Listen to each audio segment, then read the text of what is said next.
Պարոն Աբովյան Նիկոլ Փաշինյանը դատապարտեց, հրահրող եւ սադրիչ անվանեց Հույդա երիտասարդների կողմից Թուրքիայի եւ Ադրբեջանի դրոշների այրումը։ Սա հաջողախոսություն է Թուրքիայի Հայաստանին, որովհետեւ ասում է, որ հարևան պետությունների միջազգայինորեն ճանաչված պետությունների դրոշները այրելը դատապարտելի է եւ անընդունելի է։ Սա տարիներով իրականացվող ակցիա է, ինչի է հիմա այսպես սրտացավ ուրիշների դրոշների նկատմամբ։ Շատ պարզ պատճառով ես չէի սևռվի կոնկրետ այս դրվագի վրա, մենք պետք է դիտարկենք իրավիճակը ընդհանուր, տեսլականի ներքո, որը պետք է ցավով արձանագրել, թե քաղաքագիտական առումով, թե քաղաքական, թե մարդկային, թե անվտանգային առումով գեներացնում է Հայաստանի Հանրապետության հայերի, սփյուռքի բոլորիս համար գոյաբանական խնդիրներ, ավելի վեր բացեմ, խնդիրը հետևյալն է, տեսեք, Թուրքիայի ու Ադրբեջանի դրոշը այրելուց ոչ ոք տենց հրճվանք կամ չգիտեմ գերհաճույք չի ստանում, դա ընդամենը հասարակ մարդկանց եւ այստեղ կապ չունի Հույդա կամ ոչ Հույդա, ամենայն հարգանքով, ներողություն, մեզ հետևողականորեն 100 տարվա ընթացքում դուրս են մղում մեր տնից, կոտորելով, չգիտեմ, բոլոր գործողությունները կատարելով, վերջինը 23 թվականի սեպտեմբերի 19-ին է։ Ես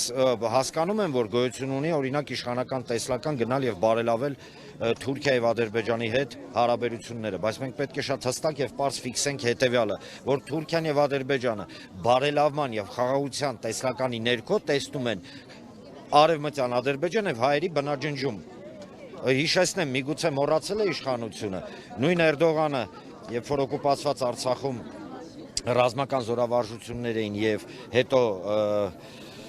սենց զրահանդես էր, մի հայտարարություն արեց, որը չգիտես ինչու այս իշխանությունը այդքան չգիտեմ վրթովմունք չառաջացրեց, օրինակ ասեց այսօրը փառաբանվեց Էնվեր Փաշայի հոգին։ Դուք հասկանում եք ինչ է կատարվում։ Գիտեք, այո, փառավորվեց, կարելի է անտեսել, ուշադրություն չդարձնել, ասել դե լավ անցավ գնաց, չէ դե լավ անցավ գնաց։ Ասեմ ավելին, այստեղ խնդրում եմ խոսքը չընկալել որպես լոկ քննադատական, ընդդիմություն, իշխանություն, ոչ, դա չի խոսքը։ Խոսքը նրանումն է, խնդրում եմ մենք սա ֆիքսենք բոլորս շատ ուշադիր։ Միգուցե հայտնվեն մարդիկ, ովքեր տեղեկատվական տերորից ուղղակի խելագարված, որոշեն ասեն դե լավ, եկեք մոռանանք ցեղասպանություն, մոռանանք պանջատիրական իրավիճակով, եկեք մոռանանք, որ Արցախում կոտորած էր, եկեք մոռանանք, որ Հայաստանի Հանրապետության տարածքները օկուպացված են, եկեք մոռանանք, որ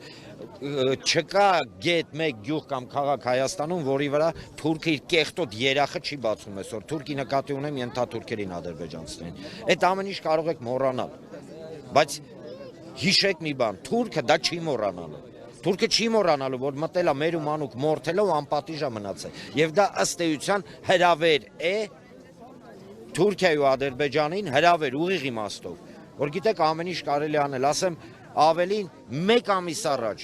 ամիս առաջ Սիրիայում զանգվածաբար կոտորվեցին ալավիները, զանգվածաբար կոտորվեցին թուրքերի եւ թերքամետ խմբավորումների կողմից, աշխարհը փուլ եկավ, աշխարհը փլվեց, ինչ-որ բաներ եղավ, Թուրքիայի հանդեպ սանկցիա գոնե մի հատ պուճուրիկ մտցրեցին, իսկ ինչի ենք մենք համոզված, որ մեզ այդ օրինակ նախագիծը մեր մասով ոչ Թուրքիան, ոչ Ադրբեջանը չի նախապատրաստում, նամանավանդ այն պարագայում, երբ որ մեզ հետևողականորեն ոչնչացնում են, ախր պետք է կույր լինել, կրկնեմ եւս մեկ անգամ, դուք կարող եք մոռանալ